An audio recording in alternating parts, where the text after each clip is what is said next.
Eu fui uma vez só ao Irã. Eu tenho um desejo de conseguir visitar todos os países do mundo bíblico, todos. E faltam dois que eu ainda não consegui ir: a Síria e o Iraque. Eu ainda não consegui ir à Síria nem ao Iraque. Os demais países, Deus me deu a graça de conhecê-los todos. Eu conheço a Itália, conheço a Grécia, conheço a Turquia, Israel, Egito, Jordânia, Líbano, praticamente todos os países que fazem parte do entorno bíblico. Só faltam dois para o meu álbum de figurinhas ali ser completo. E eu tive a oportunidade também de visitar o Irã. E eu quero mostrar algumas fotos da minha viagem no Irã, e você vai entender por que que eu estou começando a live com aquelas curiosidades arqueológicas e já mostrando essas fotos aqui. Pela seguinte razão, você vai entender. Olha aqui. Esse é um professor de teologia evidentemente muçulmana, num seminário em Isfahan, lá no Irã. Esse gorro branco que eles usam tem toda uma ligação com a questão de xiitas e sunitas. Os que estão no Irã são xiitas, são da linha xiita. É uma questão da relação que tem direto com a ancestralidade do profeta Maomé, Mohammed, ou a ligação com os seguidores dele, com Ali. Mas o gorro indica isso. É um professor xiita do seminário, e ele foi tão simpático comigo. E esse não foi o único iraniano que foi simpático comigo. Eu tive muitos iranianos na rua lá simpáticos. E deixe-me dizer a vocês uma coisa. Naquela época, muitos deles se sentiam também oprimidos pelo sistema de governo que eles tinham. Muitos, muitos, muitos. As mulheres no Irã começaram a poder dirigir há pouco tempo. Agora já tem mais tempo, mas quando eu fui lá, tinha poucos anos que as mulheres tinham o direito de tirar carta de habilitação. E eram todas obrigadas a usar véu o tempo todo. Não é uma questão se a mulher quer usar ou não é. E assim, eu lembro conversando com a guia lá, ela falava de amigas dela que foram denunciadas porque o vizinho viu a amiga no quintal de uma outra pessoa, num churrasco, alguma coisa ali, e ela estava sem o véu no quintal da casa de alguém. Denunciou, a polícia veio, prende, e a pessoa tem que pagar multa. E na época que nós estivemos lá, havia um movimento de jovens contra o governo. O governo mapeou quem eram esses jovens que estavam liderando o movimento pela internet, foram presos, alguns foram condenados inclusive, você sabe a quê, né? Foram condenados e a família teve que pagar multa, e além de pagar multas altíssimas pelos filhos que estavam ali, o país ficou 2 semanas sem internet de castigo. O governo cortou a internet de todo mundo, sistema bancário, tudo. Eu lembro que a gente teve dificuldade de comunicar com o grupo que ia nos receber antes, e depois descobrimos por quê. Eles não estavam recebendo e-mail nem nada. Então, eles também sofrem na mão de um governo muito duro. Então, algumas pessoas que falam do governo do Irã, lembram que os próprios iranianos também sofrem nas mãos de um governo muito severo. Ou seja, aqui no Brasil, por mais que você esteja satisfeito ou insatisfeito com o que está acontecendo no Brasil, nós ainda temos muito mais liberdade do que em países como o Irã. Mas o povo em si, isso que eu quero falar com vocês, por isso que eu trouxe a imagem desse professor. Ele não é cristão, certamente ele discorda da minha visão religiosa e eu discordo da dele, mas eu queria humanizar esse diálogo, por isso que eu trouxe a foto. E Isfahan, que é uma das cidades que está, inclusive, recebendo ataques. A gente, às vezes, quando vai falar de qualquer tipo de cenário de conflito, a gente, às vezes, fala muito de números, fala muito de política e emite muita opinião gratuita. Mas, às vezes, nós esquecemos de humanizar a história que estamos descrevendo. Sabe? A gente esquece de humanizar essa história. Por mais que eu tenha a minha opinião política muito bem definida, eu não posso deixar que a minha opinião política bem definida desumanize as personagens do cenário. Tanto aquelas que estão em território israelense, como aquelas que estão em território iraniano.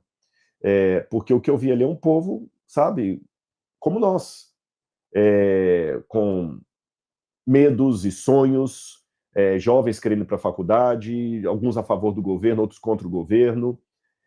Aqui foi uma visita que eu fiz a uma parede enorme, onde estão vários túmulos de reis importantes da antiga Pérsia, Inclusive, o túmulo que está ali em cima é um túmulo que tem um significado muito grande para a história do povo judeu. É o túmulo de Artaxerxes. E eu vou mencionar no final, na decorrência dessa live aqui, Artaxerxes foi um rei da Pérsia, um rei iraniano, se você quiser chamar assim. É lógico, quando eu falo rei iraniano, eu estou cometendo um anacronismo proposital, porque não existia Irã, existia a Pérsia, mas era um rei do mesmo povo, porque não mudou o DNA deles, que ajudou Israel na época de Esdras e Neemias ali a reconstruir Jerusalém, a reconstruir o templo que Nabucodonosor havia destruído. Aqui atrás eu tenho o túmulo de Ciro. Nós vamos falar daqui a pouquinho. Ciro foi uma pessoa tão importante na história do povo de Israel, que é o único caso que eu conheço na Bíblia de um rei cujo nome foi profetizado por um profeta muitos séculos antes dele nascer. Olha, o Ciro é do 6º século. Isaías é do 8º século antes de Cristo. E Isaías profetizou o nascimento do rei Ciro, deu o nome do rei, e Deus, ao colocar na boca de Isaías a profecia, chamou Ciro de meu Messias, o meu ungido. A primeira coisa que eu pego ao ver essa história de Ciro é como Deus tem filhos sinceros em todos os lugares. Eu não posso esquecer disso.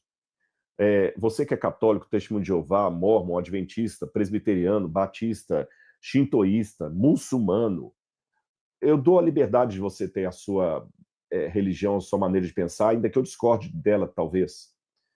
Mas não esqueça que tem gente sincero do lado de cá, fora do ambiente que você crê. Como eu também tenho que ter a mesma compreensão. Olha aqui, o texto que eu mencionei para vocês sobre Isaías, até está aberta a minha Bíblia aqui, olha, Isaías 45, versículo 1.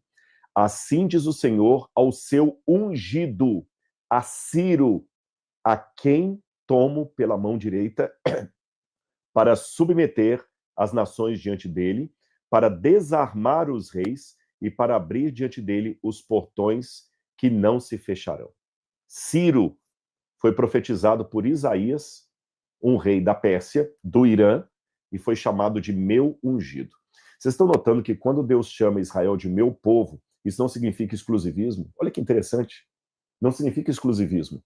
Pelo contrário, o fato de eu me sentir parte do povo de Deus deve fazer de mim servo dos meus irmãos que não congregam nesse povo. Outra foto minha lá no Irã, isso aqui foi nas ruínas de Persépolis, que foi um lugar onde talvez a rainha Esther pode ter estado. Daniel também, o profeta, passou por aqui. Só tem hoje ruínas. E duas curiosidades sobre o Irã, só para descontrair um pouquinho, para não ficar um clima muito pesado ao falar de cenário de conflito. Esse aqui foi uma coisa que eu não gostei muito no Irã. Então, se houver descendentes iranianos no Brasil, me perdoem a sinceridade aqui. É o sorvete de açafrão. Todo lugar que eu ia tinha o sorvete de açafrão. Tinha uma coisa que eu amei na comida, o kebab deles é um dos melhores que eu comi. Eu já comi kebab na Turquia, em Israel, na Palestina, no Líbano, mas o kebab do Irã foi o melhor kebab que eu comi. Então o kebab era muito gostoso, nota 10. Mas o sorvete de açafrão, a cor dele é essa mesma, amarelo ovo. E eu lembro que a gente estava com a guia, e eu já não aguentava mais comer o sorvete de açafrão, e eu queria eu não falo a língua persa, que é a língua que se fala no Irã hoje, eles não falam árabe, tá? É bom falar isso, gente às vezes pensa que todo mundo é muçulmano, todo mundo fala árabe, não, na Turquia eles falam o turco, no Irã eles falam a língua persa, no Iraque já falam árabe, então o árabe iraquiano, então assim, tem diferenças. E quase ninguém falava inglês. Então eu queria pedir uma outra sobremesa. Eu falei com ela assim, escuta, eu queria pedir, vai ter sobremesa hoje, né? Sim, sim. Eu falei, é que eu queria um sorvete de chocolate. Ela falou, por que você vai pedir sorvete de chocolate? Eu falei, porque eu quero chocolate. Ela falou, mas tem sorvete de açafrão. Quando ela falou sorvete de açafrão, ela agiu como se eu estivesse trocando um restaurante do Fazano por um lanche do McDonald's, sabe? Mas eu já não aguentava mais o açafrão. E aí eu consegui alguém que falava inglês lá e pedi um sorvete de chocolate. E ela ficou meio chateada naquele dia, porque eu já não aguentava mais sorvete de açafrão. E açafrão é caríssimo, viu? Um pouquinho de açafrão assim do Irã, O Irã fala que o açafrão deles é o mais puro, os turcos dizem que são os deles. Mas assim, eu sei que um pouquinho de açafrão legítimo, não é esse açafrão que tem aqui no Brasil, não. O açafrão original mesmo. Custa, às vezes, $400. É muito caro. Ele é vermelho e fica amarelo quando você coloca ali. E além dessa curiosidade do sorvete de açafrão, para as mulheres também uma coisa curiosa que eu vi lá, vou mostrar para vocês aqui. Olha isso aqui, gente. Não é foto da internet, não. Eu tirei essa foto. É uma loja que só vende, não é burca, eu esqueci o nome que se dá no Irã. Se alguém souber aí, eles têm um nome específico para a roupa preta que as mulheres religiosas usam. Todas as mulheres são obrigadas a usar essa roupa? Não. As mulheres são obrigadas a usar o véu. Mas elas podem usar o véu com uma calça jeans ou com um vestido. Pode ser um véu colorido, ela não pode sair na rua sem véu.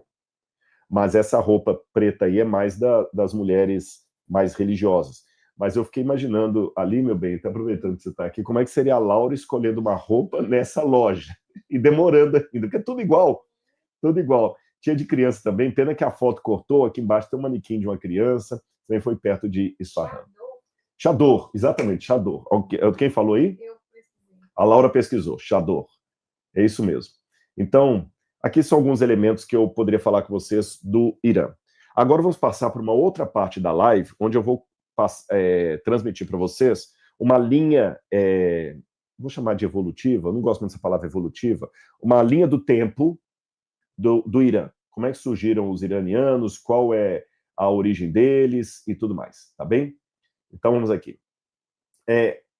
Os iranianos que nós temos hoje, a gente pode remontá-los assim, grosso modo, gravem isso, porque há visões diferentes, por volta de 2000 a.C., ali no período do bronze, até 1500 a.C., onde nós temos uma migração de povos, chamados povos indo-iranianos, da estepe para o planalto central iraniano. Eu vou mostrar isso no mapa e vai ficar claro para vocês. Depois nós temos uma segunda fase do povo que hoje chamamos o povo do Irã, que é por volta de 850 a.C., na verdade 822, para ser mais preciso, quando nós temos a primeira menção a esse povo, e nessa menção feita pelos assírios, eles são chamados de persas, ou Parshuar, que os gregos traduziram por persas depois. Depois do ano 700 a.C. até o ano 600, é que nós temos a formação dos estados, dos medos e dos persas, que se juntam no sexto século a.C., por volta de 550, formam uma coligação, e aí eles têm o grande império persa, com o seu grande monarca, Ciro o Grande, que unificou os persas e também os medos, e fundou o chamado Império Aquimênida, muito famoso na história.